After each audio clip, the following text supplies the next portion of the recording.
pessoal, tudo bem? Professora Mercedes na área, estamos aqui para o aulão do curso Enem gratuito e nós estamos aqui para falar pela primeira vez da matéria mais importante da parte de linguagens, que é a matéria de funções da linguagem. Funções da linguagem, você tem que pensar o seguinte, vem comigo, tá? O que isso quer dizer? Primeiramente, pensa, toda comunicação, qualquer coisa escrita que vai aparecer na sua prova de linguagens, tem sempre essas funções e esses elementos. Que elementos? Um emissor, ou seja, quem escreveu o texto, tá? O emissor, você que está lendo, que é o receptor. Existe a língua portuguesa, que é o código, pode ser também uma linguagem verbal ou não verbal. Existe um canal, que é o papel da própria prova do Enem, ok? É o meio físico pelo qual a mensagem se propaga. E existe a mensagem propriamente dita ali, com parágrafos, ou é um quadrinho, enfim. E existe, evidentemente, o assunto. Então, toda vez nós temos alguém que escreve alguma coisa por meio de um código e te mandando uma mensagem, um referente, um assunto. Agora, o que isso tem a ver com as funções da linguagem? Quando alguém escreve algo, possui uma intencionalidade. Qual é a intenção do autor ao escrever aquele texto? Por exemplo, ser emotivo, trazer para você uma emoção? Pois é, então aí nós temos as funções. Vamos vê-las? Então, a primeira função, pensa comigo, se o emissor quer escrever um texto, passar para aquele texto as emoções que ele sente, nós chamamos de função emotiva da linguagem, focada no próprio emissor. Geralmente são poemas, são cartas de amor, diários, blog, textão pronto, falei, ou seja, esses textos que trazem uma emoção muito grande, muita exclamação, muitas reticências, né? Muita figura de linguagem, essa é a função emotiva. Agora, se o emissor quer chamar a atenção do receptor para vender algo, para fazer com que ele tome uma atitude, enfim, aí nós temos a função conativa da linguagem ou também função apelativa. Essa função da linguagem é a função típica dos textos publicitários, das bulas de remédio, de use máscara, vacine-se, ou seja, quando você tem um texto que vai te induzir a tomar uma atitude, então centrada no receptor. Muito bem, aí nós temos uma função muito importante, talvez seja a mais importante, que é a função referencial. Alunos, essa é a função da sua redação do Enem, ou seja, uma redação, quando você produz, você quer passar ali uma mensagem, ou seja, você tem ali um conteúdo a ser dado. Vou dar um outro exemplo, quando você lê um texto se informando sobre o que é vírus, sobre o que é bactéria, tá? Esse texto é um texto informativo, não quer te emocionar, nem te convencer, ele quer te informar. Aí nós temos a função referencial, que é a mais importante função dos textos do Enem, da prova de linguagens, e é como a sua redação deve estar escrita. Então, quando a intenção do autor, do emissor, é te informar, tá? Você tem a função referencial. Agora, uma outra função que é bem interessante, totalmente oposta à função referencial, é a função poética, que mexe com a mensagem, cria rima, cria estrofes, tenta te emocionar também, porém com prazer estético. Aí essa função ela vai mexer na mensagem, na parte técnica da mensagem, para te convencer também, mas principalmente por um prazer estético. Aí nós temos toda a literatura, toda a arte para te convencer. Aí, pessoal, nós temos também textos que usam o código e falam do código. Por exemplo, nós estamos aqui falando em língua portuguesa, ok? Muito bem, você sabe a língua portuguesa, eu sei, com algumas diferenças entre nós, mas nós dominamos o mesmo código. Quando você vai ler um texto em que fala sobre o código, exemplo, um dicionário ou uma gramática, nós temos a função metalinguística da linguagem, certo? A função metalinguística é quando o emissor tem a intenção de te ensinar um código, tá? Pode ser um código Morse, pode ser uma língua de sinais, pode ser até o código de trânsito. Então, você tá aprendendo um novo código. Então, nós temos a função metalinguística. E eu deixei por último a função mais legal, que eu acho, é a função fática. Vocês lembram que no comecinho aqui da nossa aula eu falei, oi alunos? Tá? Então, a função fática abre o canal de comunicação. Ora, para eu saber se o meu receptor está me escutando, eu falo, oi, tudo bem? E aí, tá me escutando? João, vem cá. Escuta o que eu vou falar. Então, a função fática, ela estabelece um vínculo com o canal. Ela testa o canal para ver se o meu ouvinte está atento a mim. Chamamos de função fática. E a função fática é muito encontrada nas conversas de telefone, um alô, um tchau. São, na verdade, textos que abrem e fecham uma conversa e muitas vezes usamos para chamar a atenção para o que nós ainda vamos dizer. Espero que você tenha entendido e muito importante para o Enem, porque o Enem trabalha com todas elas, principalmente a função referencial. Então, pessoal, estou aqui com outro assunto muito importante que está interligado com a questão das funções da linguagem. O Enem, você já deve ter visto a prova, se não viu, saiba, vai colocar uma prova de linguagens com vários tipos de texto muito diferentes uns dos outros. Mas a diferença não é só no visual, não. A diferença também é no estilo da linguagem. Chamamos isso de variação linguística ou níveis de linguagem. No nosso dia a dia, nós podemos mudar a linguagem, como falamos com o professor, quando falamos numa festa. Então, essa variação que fazemos em nós mesmos, ela aparece também nos textos que você vai encontrar na prova do Enem. Então, e pode haver uma pergunta em que a prova do Enem vai te perguntar assim, a linguagem do texto é uma linguagem coloquial, é norma culta, é norma popular? Então, vamos comigo, pessoal. Variação linguística é essa capacidade que nós e os textos têm de variar aquele código linguístico, a linguagem, de acordo com o emissor e o receptor, lembra? Ou seja, o emissor fala para um receptor através de um código. E o código pode ser uma norma bem culta, tá? Com a gramática perfeita, com um vocabulário com um certo grau de erudição. É uma linguagem muito focada na função referencial, ou seja, lembra a função referencial, que é a função que dá a informação para você. Poucos textos literários são assim. Geralmente são os textos científicos, os textos de artigos de opinião. A redação que você vai produzir também tem de ser em norma culta, você sabe disso. Então, é o nível mais alto em termos de código. Você vai usar o código com uma norma comum, tá? A norma comum, ela também usa o português gramatical. Entretanto, com um vocabulário um pouco menos erudito, mais acessível à grande população. Então, a sua redação pode girar em torno desse eixo, certo? Mas na prova de linguagem, você também vai encontrar charge, quadrinhos, textos mais informais, cartazes, por exemplo, que vão usar de uma norma mais popular, com gírias, tá? Veja, gírias com coloquialidade. A coloquialidade é exatamente o que você reproduz na escrita do que você fala. Exemplo, né, pra, daí. Quantas vezes você não fala daí, né? Então, essas expressões típicas da oralidade, da coloquialidade, tá? Transformam um texto num nível de norma popular. Então, essa variação é uma variação que você vai encontrar nos textos do Enem. Lá nos textos do Enem, inclusive, pessoal, presta atenção, vai ter 3 tipos também de variações comuns, tá? A variação regional, tá? Pode ter uma variação regional, um texto que fale, por exemplo, né, sobre o falar gaúcho ou o falar do carioca. O Enem adora isso, fique sabendo. Então, por exemplo, a variação do nome do palavra pão, né, do pão francês, pão d'água, muda tanto nesse país e o Enem gosta dessa parte regional. Então, variação regional, primeiramente. Depois, a variação sociocultural ou socioeconômica, que é a que traz mais preconceito linguístico, certo? Aquela variação que você percebe que a pessoa falou de um jeito, não porque é regionalismo, mas sim porque ela não teve acesso à educação, certo? E há muito preconceito, infelizmente, com esse tipo de variação, como vocês podem ver na charge.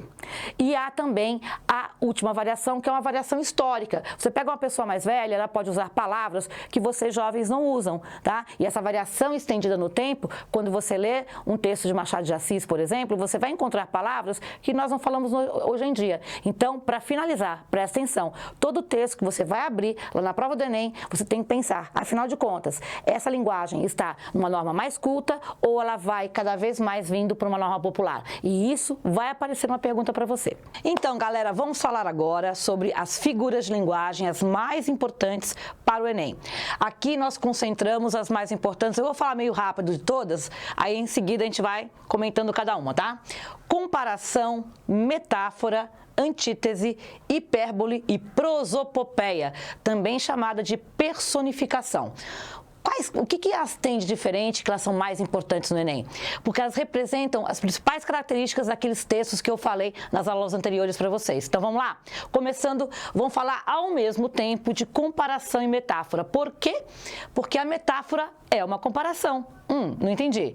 Sim, a metáfora é uma comparação implícita, disfarçadinha, tá? Então pensa, por exemplo, tá, numa situação que você comparar, tá? Só para ter uma ideia, uma cidade com uma selva. Tá?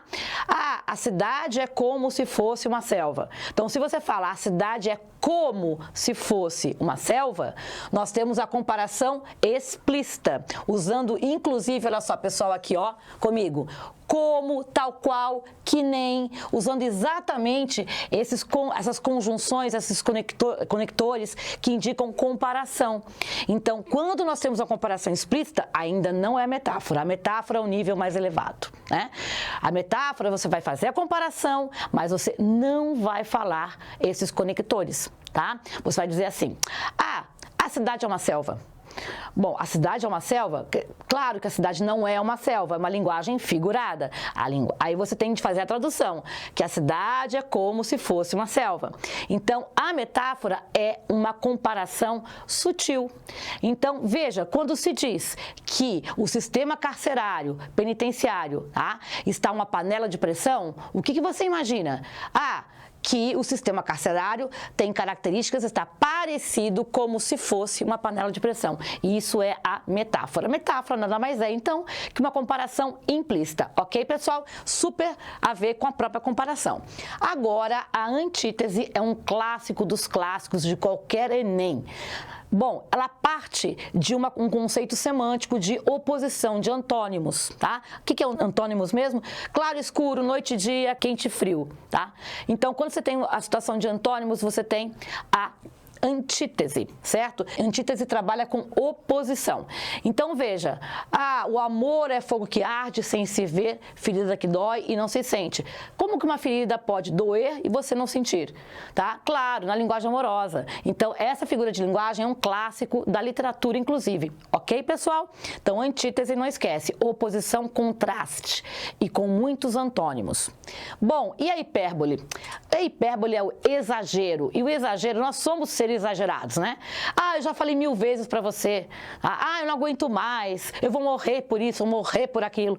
Então, quando um quadrinho mostra assim, ah, eu estou morrendo de fome e você não está morrendo, você está exagerando. Então, exagero e hipérbole é a mesma coisa, só que hipérbole é mais chique, né? Ou seja, o vestibular vai te cobrar esse termo, que é a tal da hipérbole, exagero.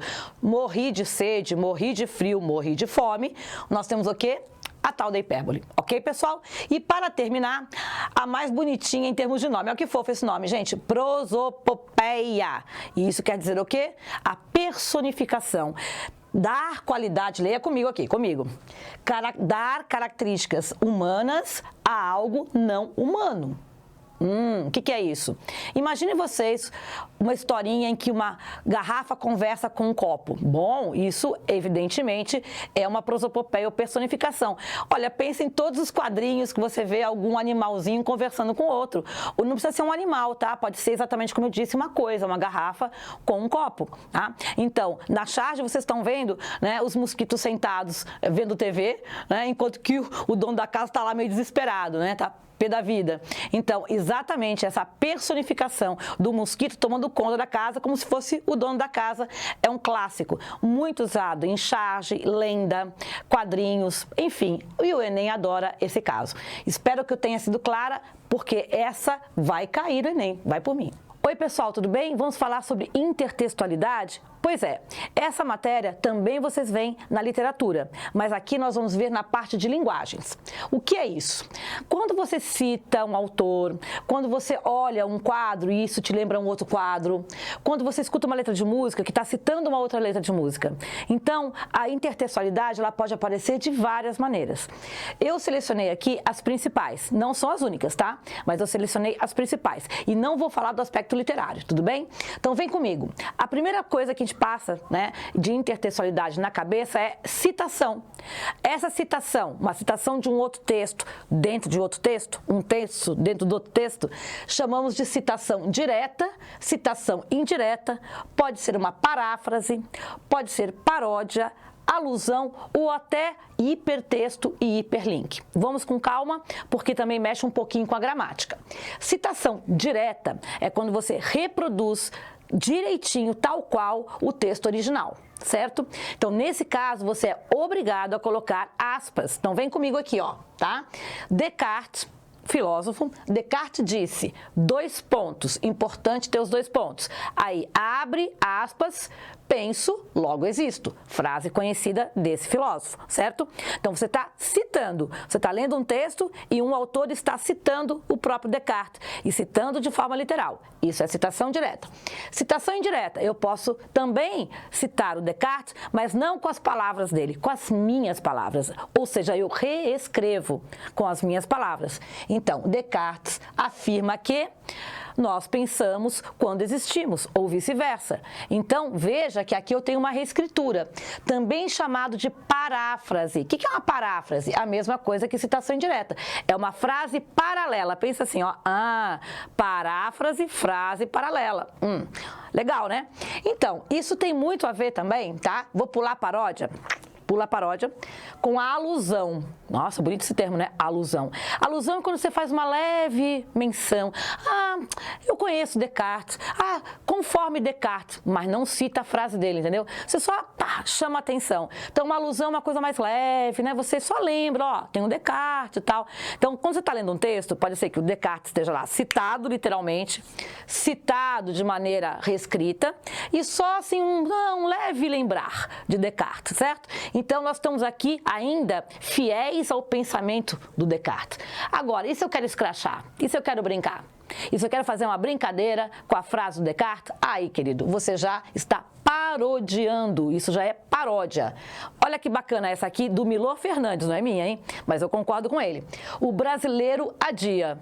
Logo existe, né? Brasileiro adia, certo, gente? Pois é, vocês também têm várias paródias interessantes. Bom, com a Mona Lisa, né, nós temos várias. Essa que eu tô colocando aqui, veja, é uma brincadeira com selfie, né? Com as redes sociais, com o Instagram, etc. Bem moderna. Então, isso domina a sua vida, isso domina a prova do Enem, na parte de literatura e na parte de linguagens. E para finalizar comigo, hipertexto e hiperlink. Quando você está lendo um texto e tem ali, tá? Um site para você clicar e aprofundar um conhecimento, tá? Aí você tem o hiperlink, ó, do linkar, certo? Tem lá o www, né? Então você tem o hiperlink. Isso é uma intertextualidade? Claro que sim. Ele está convidando você a ler um outro texto, ok? Também é. E mais, quando você está também lendo um texto, por exemplo, Platão. Quem foi Platão? Platão foi um filósofo grego, aí aparece lá em azulzinho, geralmente em azulzinho, né? Filósofo grego. Se você clicar, a mãozinha aparece ali, vai falar toda a filosofia grega. Então, quando você está lendo um texto que te remete a outros textos, isso evidentemente foi trazido pelas mídias, né? Pela internet, pelo meio virtual você acessa outros textos, isso é o hipertexto ou hiperlink. Super importante, tanto na literatura como nas linguagens. Tipologia textual, aluno, seguinte, mega importante no Enem. Vem comigo, vamos analisar cada tipologia. Primeiramente, descritivo, ou texto descritivo. Quais são eles? Quais são os gêneros? Uma lista de compra, uma bula de remédio, um gráfico, tá? Esse tipo de texto é descritivo, ok? Textos narrativos, sempre caem também. Você pode ter uma charge, que é uma conversa entre pessoas, pode ter uma anedota, um romance, desde que seja uma ação sendo narrada, seja ela verídica ou ficcional, é uma narrativa. Terceira tipologia, a tipologia informativa expositiva. Então, um texto de divulgação científica te explicando o que é o coronavírus, um gráfico também com informações técnicas para você interpretar. Texto informativo também importante. Texto argumentativo, o texto de opinião. Esses são os editoriais, crônicas, são os artigos de opinião e provavelmente o Enem vai pedir a tese, a opinião desses textos, muito importante. E por fim, um clássico do Enem é colocar um cartaz, um dizer, vacine seu filho, protejam as crianças. Um cartaz é o quê? Um texto injuntivo, é um texto que te induz a tomar uma atitude. Vacine seu filho, use máscara. Esse tipo de texto cai todo ano no Enem. E esse texto tem muito vocativo, muito verbo no imperativo, comandos e ordem, bulas de remédio, placas de trânsito. Então, o Enem adora variar a tipologia e sempre vai cobrar pelo menos uma questão para que você descubra de qual dessas tipologias estamos falando. Para saber mais as características de cada caso, baixa o e-book e faça nossos simulados, tá bom? Pessoal, agora vamos falar de charge. Todo Enem, toda prova do Enem possui pelo menos uma questão em cima de charge. Uma não, às vezes mais de uma, tá? E o que é a charge? Primeiro, visualmente, a charge ela possui elementos textuais e não textuais, ou seja, linguagem verbal e não verbal. Mas antes disso, você tem que entender que toda charge é um texto com crítica, é um texto opinativo, um texto com crítica. E você precisa entender onde está essa crítica. Essa crítica ela pode estar implícita ou explícita, tá? Então, o autor está ali, é uma crítica social, uma crítica socioeconômica, enfim, você tem que perceber essa ideia. Ponto 1. Ponto 2. A charge, como eu falei, possui linguagem verbal e não verbal. Então, fique atento a detalhes, seja a fisionomia de um personagem, a roupa, cor, se for um tom de cinza diferente do outro, isso tudo leva em consideração, pessoal, junto com a linguagem verbal, sem dúvida. Então, essa união entre linguagem verbal e não verbal é que vai dar o toque da charge, a opinião, a crítica, enfim, a mensagem que o autor quer passar. Nessa mensagem, um dos aspectos mais relevantes também é a própria linguagem verbal, que deve ser uma linguagem provavelmente coloquial, uma linguagem mais popular. As falas dos personagens provavelmente são falas muito do dia a dia, carregadas de ironia também. Isso também traz um pouco de humor para a charge. Então, vamos comigo. Pensem em crítica social, ironia, linguagem popular, tá? Humor, tá? Então, essa crítica é feita bem-humorada, de forma sarcástica. Certo, pessoal? Para terminar, nós vamos ver agora uma charge. Presta atenção nessa charge, veja que interessante. Se você ficar atento apenas ao aspecto visual, você já percebeu alguma coisa, né? Veja que você tem um antes e um depois. Então, no primeiro quadrinho, você está vendo pela roupa do personagem o quanto que ele é moderno, o quanto que ele é futurista, né? Antenado com o tempo, etc. Já no outro quadrinho, você vê um homem das cavernas, ok? Está se falando do quê, pessoal? Se você notar rapidamente no balãozinho, gente, meu celular tem vários aplicativos, certo? Então, é a parte do futurismo, da tecnologia. Já a minha operadora, e aí a operadora, né, da a Idade das Pedras, certo? Então, note que é uma crítica clássica aqui. Esse aqui é um quadrinho clássico. Então, você percebe a crítica por intermédio de quê? Da linguagem verbal e da linguagem não verbal, das roupas do personagem. E note-o, gente, linguagem popular, balãozinhos com exclamação, minha operadora, gente. Então, tá vendo que tem o vocativo, essa linguagem popular é uma linguagem muito usada nos quadrinhos. Percebeu, pessoal? Crítica social ou socioeconômica, tá? Vinculada à linguagem verbal e não verbal. Certinho, pessoal? Até mais! Pessoal, a dica agora, muito importante para o Enem, é a interpretação, leitura e interpretação de textos. Como é que a gente começa? Primeiro, você tem de saber que o Enem, para cada questão, ele coloca um mini texto. Raramente o Enem vai colocar um textão enorme e dali vai tirar várias questões. Não, cada questão, um pequeno texto. Então, você tem que estar preparado para várias leituras. Então, como fazê-lo sem se desgastar tanto? Primeira dica fundamental é a seguinte, você tem que ir direto à fonte. Como assim? Onde está isso, professora? Quando você pega a questão para ler, tem um texto. Geralmente o texto não vem com título, tá? Ou mesmo se vier, você tem de ler esses elementos que estão antes ou em volta do texto. Chamamos de elementos extratextuais. Chamamos de fonte aquelas informações ali no finalzinho do texto, bem com uma letra bem miudinha, então força a vista para ler, tá? E lá você vai encontrar o quê? O nome do autor, tá? O nome do autor provavelmente já vai ter a tipologia, vou explicar um pouquinho mais sobre isso, mas sem dúvida ali vai ter o título, que pode já te orientar para o tema. Nesse exemplo, por exemplo, pessoal, vocês estão vendo ali o autor Ferreira, estão vendo também o título, que é a aptidão física e a educação física. Ou seja, você antes de começar a ler o texto, você já sabe do que se trata. É muito melhor do que começar ali no vácuo, ou seja, sem saber do que se trata, correto? Então, você já vai ler esse texto sabendo que alguma coisa relacionada à aptidão física de um lado, chamado Educação Física nas escolas de outro, como vocês estão vendo ali. E mais, o texto é assinado pelo Ferreira, correto? Então, provavelmente, tá? A tipologia é um artigo de opinião. É uma tipologia ou expositiva ou argumentativa. Então, provavelmente, a questão vai pedir algo em relação à opinião desse autor, as informações que ele traz sobre educação física e aptidão física, e provavelmente nesse pequeno texto, que é um parágrafo, concordam comigo, vai estar a opinião. Então, antes de começar a ler o texto, você já tem 3 informações relevantes. Quais? O autor, ou seja, que o texto é assinado, tá? Então, é um artigo de opinião, provavelmente um texto expositivo e ou informativo e ou argumentativo, que ele tem o tema a educação física e a aptidão física, tá? E você já sabe também ali que você vai ter de tirar dali provavelmente alguma informação relacionada a esses 2 tópicos. Então, os conceitos em cima de educação física, aptidão física estarão nesse pequeno texto, certo? A quem se destina, tá? Então, você pode pensar qual é a intenção do autor do texto. Isso é muito importante. Muitas questões do Enem perguntam exatamente sobre a intencionalidade do autor. Ao escrever esse texto, ele quer atingir que tipo de público? Então, você está lendo, você é um estudante, você é um jovem, você tem entre 18 e 30 anos, então provavelmente você já passou por alguma situação em que você teve que se lidar com a aptidão física e a educação física em algum momento da tua vida. Então isso também é relevante porque esse contexto, né, que está fora do texto, mas está no contexto, é relevante para você nessa questão. Agora, vamos para a leitura do texto propriamente dita. A leitura começa com o quê? O texto é curto, né, pessoal? Geralmente o Enem coloca textos curtos, sublinhando palavras-chave e conceitos. Por exemplo, palavra-chave é a própria expressão aptidão física e tudo relacionado a isso. E a própria educação física. E saúde, né, pessoal? Também notando que é aptidão física e saúde na educação física. Então, você tem a palavra saúde, saudável, né?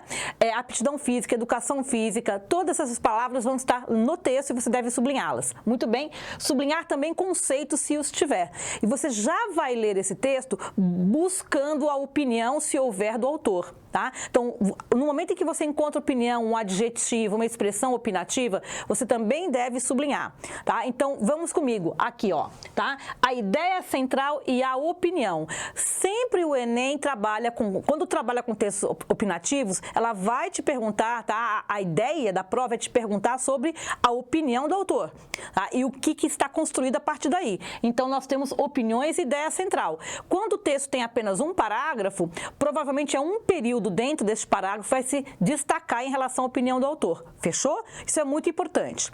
2 aspectos secundários, mas não menos importantes em termos de Enem, é trabalhar e verificar em que linguagem aquele texto foi escrito. Você percebe pelo título Aptidão Física e Saúde na Educação Física, autor Ferreira, que provavelmente a linguagem é uma linguagem formal e não informal. Tá? Você já tem essa expectativa. Isso não quer dizer que não haja uma ou outra palavra de ordem coloquial. E pode ser que a prova exatamente te peça a forma, a linguagem está adequada ou não está adequada à tipologia que se pretende, ou seja, uma tipologia argumentativa ou expositiva. Então, entender a linguagem adotada pelo autor naquele texto é fundamental e sempre vai ter uma questão dessa no Enem. Ok, pessoal? Por fim, não é o caso aqui, mas pode acontecer de haver elementos não verbais, um desenho, uma foto, um dado estatístico, um gráfico. Isso é relevante, porque esses elementos não verbais vão dialogar com exatamente o texto verbal. Não é o caso do exemplo aqui, mas vocês sabem que pode haver exatamente essa junção de elementos verbais e não verbais. Nós aqui no aulão vimos charge, vocês viram a tipologia textual, que são partes desse aulão que vão te dar subsídios para entender essa tipologia. Então, para finalizar, pessoal, pega o texto, leia as referências extratextuais, entenda, tá, o tema, quem escreveu e qual é a tipologia. Você vai começar a ler esse texto percebendo a quem se destina, sublinhando as palavras-chave, já percebendo se ele tem ou não tem opinião e, se tiver, vai sublinhar, vai ficar atento, porque provavelmente a pergunta será em torno disso, e ainda avaliar se a linguagem adotada pelo autor é uma linguagem correspondente ou ele quebrou a expectativa e escreveu de uma maneira diferente daquilo que era esperado. E, por fim, se há ou não elementos extratextuais e como eles dialogam entre si. Fechou, pessoal? Um clássico do Enem, sem dúvida, é a conotação e denotação, que tem a ver com um assunto mais extenso, chamado semântica. Semântica lida com toda a parte de significado, seja de uma palavra, de uma frase ou até de um texto inteiro. Quando falamos em semântica, pensamos rapidamente em 3 aspectos importantes. Conotação e denotação, vamos começar por isso. Depois a gente vai passar para polissemia e, por fim, ambiguidade. Começando com a denotação e conotação. O que é isso? Então, veja bem, pensa comigo, denotação começa com D, né? Tem uma dica legal, que é D de dicionário, lembra disso? Denotação é o sentido do dicionário, é o sentido literal, tá? De uma palavra ou expressão. E conotação é o sentido figurado, o sentido não literal, os outros sentidos que uma palavra ou expressão pode ter. Vamos ver agora um exemplo bem simples. A palavra coração. Nossa, tantos contextos em que ela pode aparecer. Vejam o primeiro que aparece pra gente, tá? O meu tio está com um problema de coração. Um problema no coração. Quando pensamos nisso, pensamos em que coração? O coração denotativo, o coração literal, o coração que bate em você, bate em mim. Então, esse coração, que é o coração concreto, é o sentido denotativo. Certo? Agora, você sabe muito bem que a palavra coração aparece em vários contextos. E eu coloquei outros 2 para vocês aqui. Veja, no coração da floresta. Estávamos no coração da floresta. Ora, esse coração já é abstrato, já é um outro sentido. A palavra coração, muitas vezes, ela é sinônimo conotativo de núcleo, né? De parte importante, de parte mais profunda, né? No caso de floresta, é isso que se quer dizer. Então, no caso, a coração da floresta é o sentido conotativo. Outro tipo de sentido conotativo, bem comum no nosso cotidiano, é eu chegar para você e fazer assim, ó, um coraçãozinho com a mão, né? Tão comum isso, ou seja, acho que ele gosta de mim, acho que ele me quer bem. Por quê? Ah, ele fez um coração para mim com as mãos, ele fez um coração com as mãos. Então aí é um sentido de carinho, de querer bem, né? De estar satisfeito comigo. Há vários sentidos aqui que não é o coração, órgão do corpo humano, correto? Então note que uma palavra, coração, quando ela adquire vários sentidos, sejam eles denotativos ou não, chamamos de polissemia, tá? Como está aparecendo, polissemia, tá? Poli, muito, semia, significados. Então, essa palavra aparece muito no Enem. O que é a polissemia? Essa palavra é polissêmica se ela tiver 2 ou mais significados num texto, tá? Ou nos textos ali da questão, com certeza ela é polissêmica. Agora, quando uma palavra é polissêmica, ela pode gerar ambiguidade. Então, vamos ver uma situação de ambiguidade. Quando falamos assim, rede social, o que você imagina? Bom, você pode imaginar um Instagram, um Facebook ou qualquer outro tipo, né, de rede social virtual. Mas vocês estão vendo uma rede cheia de pessoas dentro. O Armandinho querido que usamos e tal. Então, nós temos aqui um exemplo de ambiguidade que gera o humor dessa charge, ok, pessoal? Então, a ambiguidade, ela aparece de várias formas. Uma outra ambiguidade bem interessante é com a palavra nada. O que quer dizer nada para você? Pode ser o verbo nadar e pode ser no sentido de não ter algo, né? Ou seja, nada no pronome indefinido. Então, você está vendo aí o que também gera humor, o nada, nada, nada, né? E acontece o que aconteceu. Então, claramente, você está vendo nessa charge outra questão de ambiguidade, que é muito legal, né? Por fim, observe essa última ambiguidade. Pessoas que têm problemas frequentemente bebem.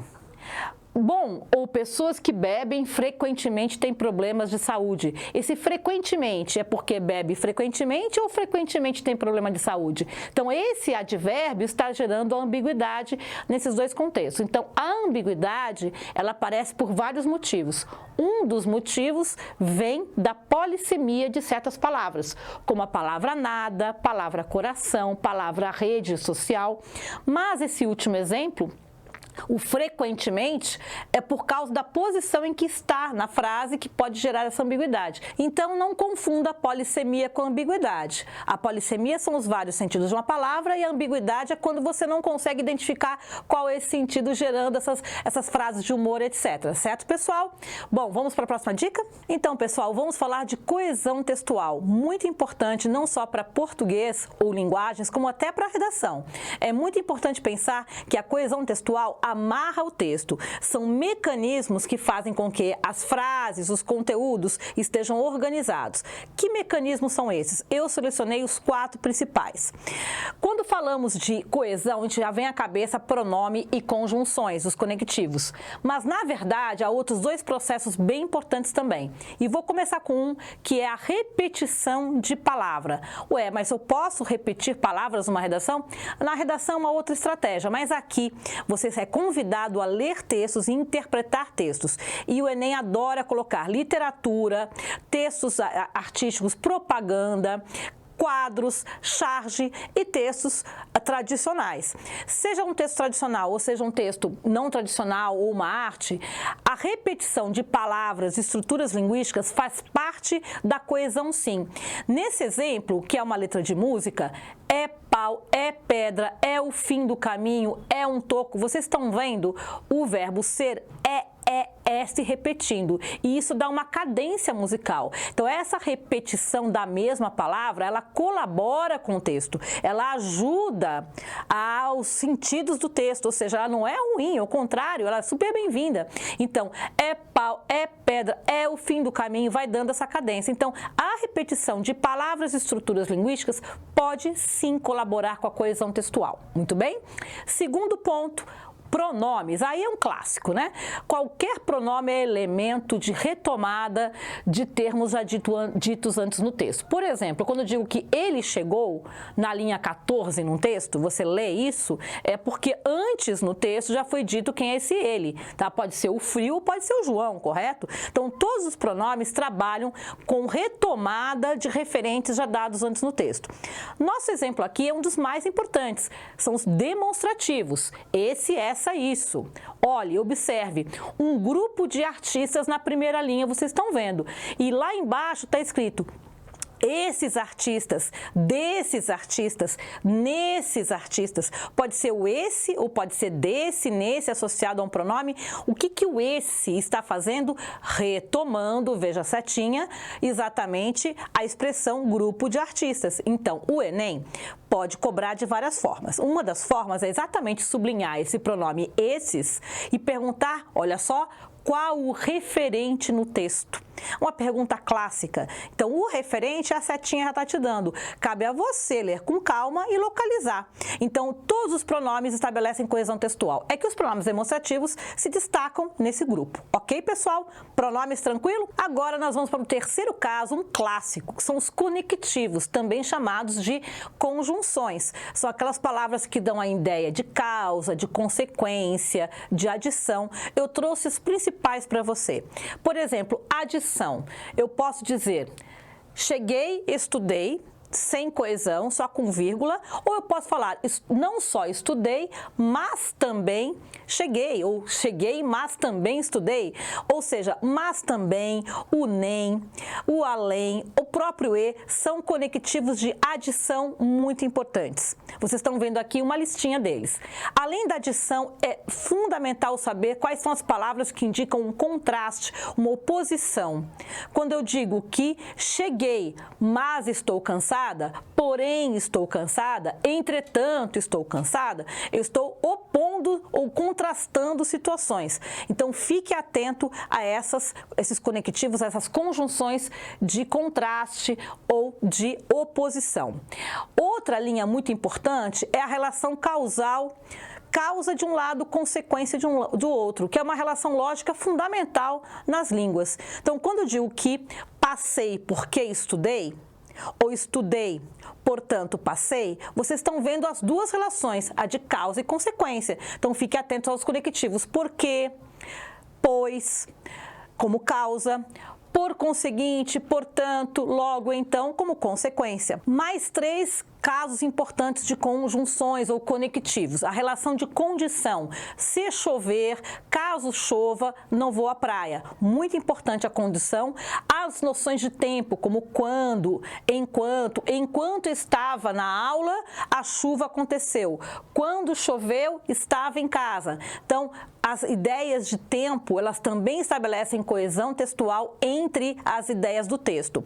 E, por fim, um bem importante até para a sua redação, que são as conjunções ou conectivos de conformidade, que trazem o argumento de autoridade. Conforme disse o noticiário, segundo pesquisa do IBGE, então, segundo, conforme, de acordo com, são elementos, são conectivos que estabelecem coesão e trazem esse argumento de autoridade. Por fim, pessoal, uma última estratégia que eu selecionei é a retomada de uma palavra não por pronomes, mas por sinônimos ou palavras quase sinônimas do mesmo campo semântico.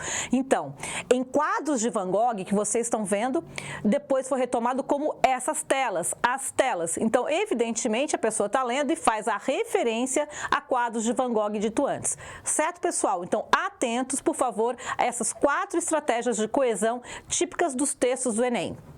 Repetição estilística, pronomes, conectivos e uso de palavras sinônimas. Então, pessoal, feminicídio, coronavírus, fake news, home office, essas palavras que nos permeiam por mais de ano, elas foram criadas ou foram pegadas de empréstimo de outras línguas. Um assunto interessante que pode cair, eu acho, eu aposto, aqui é uma aposta nossa, de vários professores, que na parte de gramática caia algo que o Enem, de vez em quando, cobra, que são os processos de formação de palavras. Como uma palavra é formada na língua? Pois é, há processos específicos. Um dos mais comuns e mais importantes é a derivação. Então, palavras como empoderamento, infelizmente, adequadamente, refazer, são palavras que um dia foram criadas.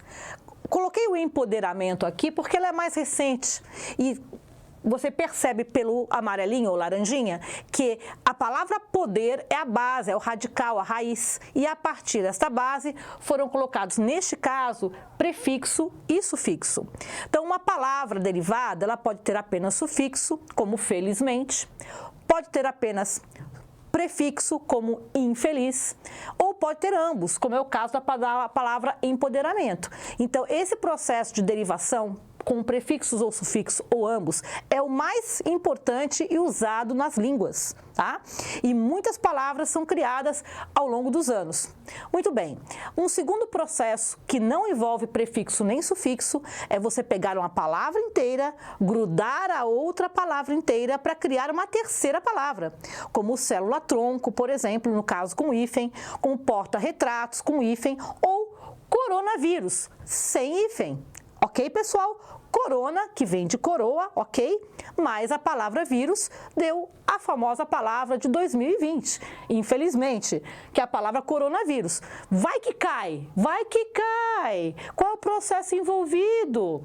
Composição, em que você junta uma palavra a outra com ou sem hífen, não estamos falando disso, estamos falando do processo, é o processo de composição. Composição é a junção de 2 ou até mais palavras, formando uma terceira. E essa é a palavra do ano 2020 e 2021. Coronavírus, note o acento e sem hífen. Fechou, pessoal? Além dessas, você tem célula-tronco e outras tantas. Agora, há um processo de composição mais específico. No caso, a palavra, essa tão importante palavra, feminicídio. Prof, mas eu não estou vendo as duas palavras como eu vejo em coronavírus. Sabe por que você não está conseguindo ver direito? Porque há aqui um hibridismo, uma mistura. Mistura do quê? De duas palavras? Sim, só que uma delas, no caso, sídio, é de outra língua. Então há uma mistura de línguas? Isso, como tuitar, certo? Quando você coloca deletar, que vem de delete do inglês, e coloca o ar, que é a base de verbo do português, você mistura um radical delete do inglês com o final de um verbo em português. Essas misturas entre duas línguas, ou até mais de duas línguas, chamamos de hibridismo. Aqui eu coloquei um hibridismo sídio, que vem do latim, quer dizer matança, daí você tem feminicídio, parricídio, homicídio, genocídio. Você tem aqui o sídio, que é a base da matança. Agora, o que tipo de morte vem antes? Então, você tem a palavra feminino mais sídio. Claro que nessa montagem, alguns fonemas e letras se perderam, mas você consegue agora enxergar as duas palavras? Pois é, não é tão claro, talvez, quanto célula-tronco ou quanto coronavírus, mas você agora percebe, com um pouquinho de percepção da outra língua, percebe essa junção das palavras. Então, o hibridismo é um tipo de composição, só que usa radicais de línguas diferentes. Eu coloquei 1 e 2 por quê, prof? Para mostrar que são duas palavras diferentes e que se juntaram numa só, ok? No caso da composição aqui, você consegue perceber essa junção melhor e são duas palavras do próprio português. Muito bem.